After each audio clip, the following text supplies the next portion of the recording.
Hello everyone and welcome to QualityOldHomm. Today we are making a tier list from Rampart units in Heroes of Might and Magic 3, Horn of the Abyss mod or expansion, whichever way you want to take it.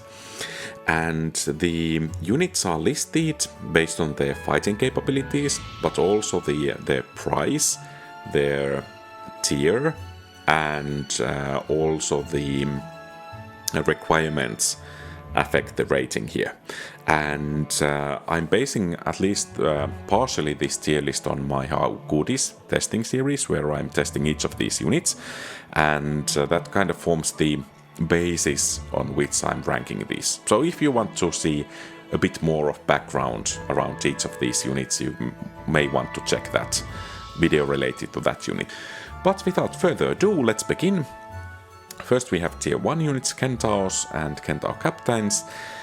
Centaurs first. I think it's relatively solid unit. It has relatively high speed, especially for unupgraded tier 1 unit. That's really nice. But still in the battle, I mean, it's a bit on the weaker side. So that speed is great because it gives tactical flexibility in the battles, but still I think perhaps strong C or weak B. Well, let's put it on the weaker side, somewhere around here of B tier for now, at the very least. Then let's move to Centaur captains, and I think this is one of the fastest tier 1 units. And this speed is really great. It allows the unit to perform quite well in battles. The unit won't slow you down. It will slow you down perhaps a bit in the campaign map, but your hero will get quite a bit of that extra movement. So for tier 1 unit, I think this is perhaps the best, if not among the best. Or rather, at the very least, this unit is among the best, if not the best tier 1 unit. So I think weak S tier or strong A tier. Let's put it to strong A tier for now. And then let's move to tier 2. First we have Dwarves, and they are the slowest unit of the faction. And well, they are sturdy enough that magic resistance is nice in some instances, but I mean, they're kind of defensive unit, and in defensive battles they can serve their purpose, but they will slow down your hero, and in battle, because of their slow speed, it's rather easy to outmaneuver them, so I think only D tier for me. Battle Dwarves are a bit better, and that +2 speed is really huge for them, and well, because of that, I think they get a place in B tier. They are sturdy enough in the battle, and that their greatest weakness of those normal dwarves is improved as they're gaining a bit of speed. So I think, yeah, B tier for these guys, for me. And then let's move to tier 3 units. First we have Wood Elves. Actually, Wood Elves and Grand Elves are the faction's only ranged units. And well, they're relatively easy to get. Of course, you will need a bit of wood for building that recruitment building. But you are getting quite solid units. And I think they are relatively speedy, on par with Centaurs, and of course ranged abilities allow you to play the battles, especially the early game battles, so that you don't suffer any casualties. So you can kind of go exploring, gathering resources and fighting those weaker neutral stacks with Wood Elves relatively well, because then you can keep your army intact and push onwards. And I think that applies doubly to Grand Elves. So a bit higher speed, that double attack is just great. and they are not that much more expensive. And I think they are clearly one of the best tier 3 units overall. And for that, I think they deserve a place in S tier. Especially if you can protect them, they will hit really hard against almost all of the enemies. Of course, if the enemy gets into close range, or if the enemy has missile weapons, then these guys are a bit of a glass cannonish type of units, but still I think the damage output is great enough so that they deserve a place in S tier. Then let's move to Pegasi. One of the, well, flying unit, that's always nice. You don't need to worry about city walls or those obstacles on the battle map. So that's nice. The unit is not that fast, well on par with Centaur Captain. So really nice, but not nearly as nice for tier 4 unit as it's for tier 1 unit. So, and well, you get, if I remember correctly, relatively many of these related to other tier 4 units, but still they are in the battle a bit on the weaker side. So I think because of that, they get only a place in B tier for me. I'm just wondering on which side of the Wood Elves. I think we will put them on this side. And then let's move to Silver Pegasi. And, well, speed is clearly one strong point of these units. So they can hit the other end of the arena straight away. So you can run in circles around the slower units. And in kind of those deciding end game battles, you can hit enemy shooters quite well if you have placed this unit well. And of course that great speed offers rather great tactical capabilities in the battle map, and also it offers you the first spell casting opportunity in lower tier battles when there are not too many tier 6 or 7 units out that might be outpace these guys. So really nice. They also have the magic dampening field, which is actually true for the Pegasi as well. So enemy spells will cost a bit more. And I think these guys did really well in the How Good Is testing, and especially related to other tier 4 units. And because of that, I think they deserve place at the very least in A tier. Let's put them... I was kind of wondering if Centaur Captain should be in S or A. So these are strong A tier, but not quite on par with Centaur Captains, if one considers the tier 1, tier 4 unit in relation to them.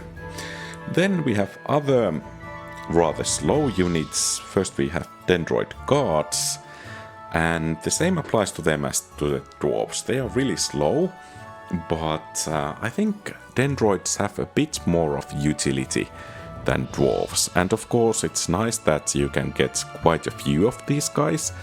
So that's a bonus, and also you can bind the enemies in place.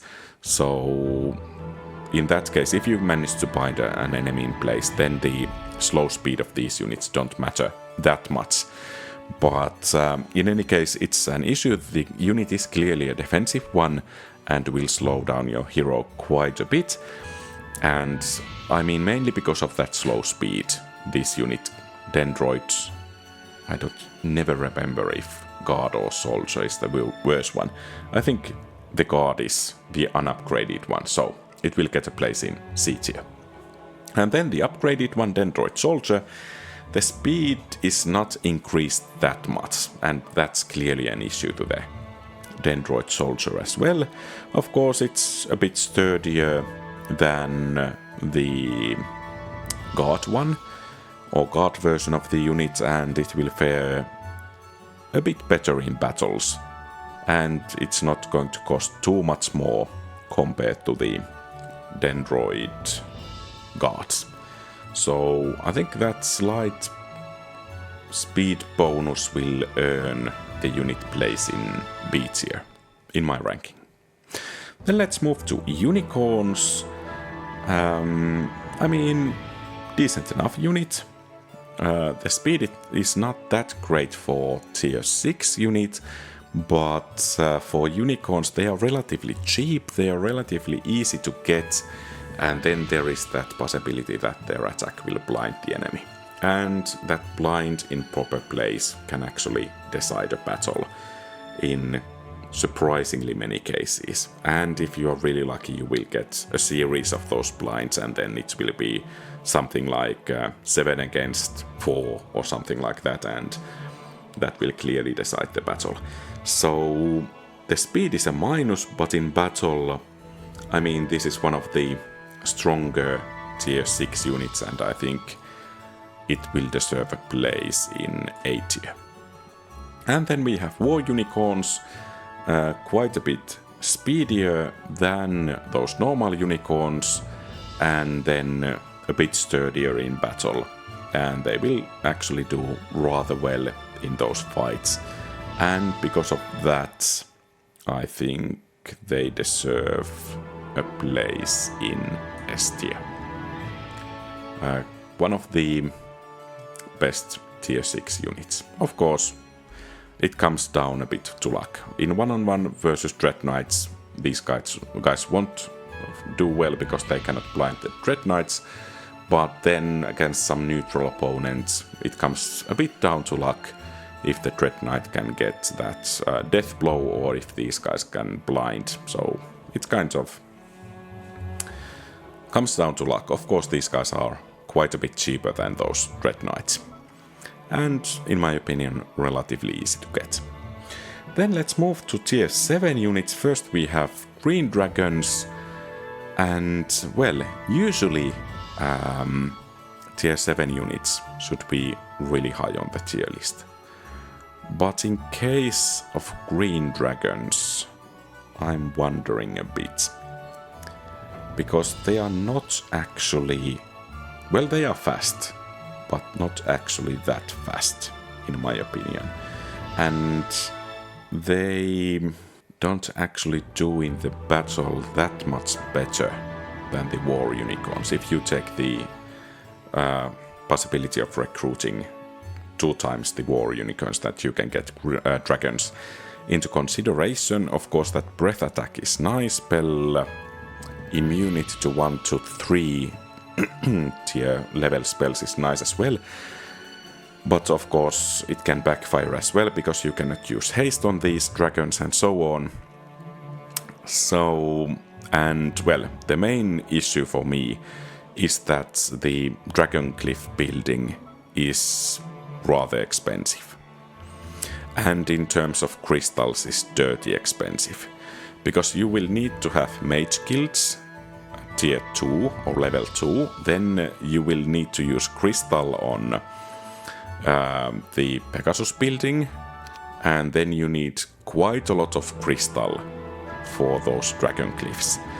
And all that combined, well, you will need a lot of crystals. And of course your resource silo can help, but still a huge requirement of 1 resource might be problematic quite often, or at least I have been experiencing that I need to collect those crystals quite a lot, and the building gets delayed in the end. So I think this might be a bit controversial, but these guys get only strong B from me.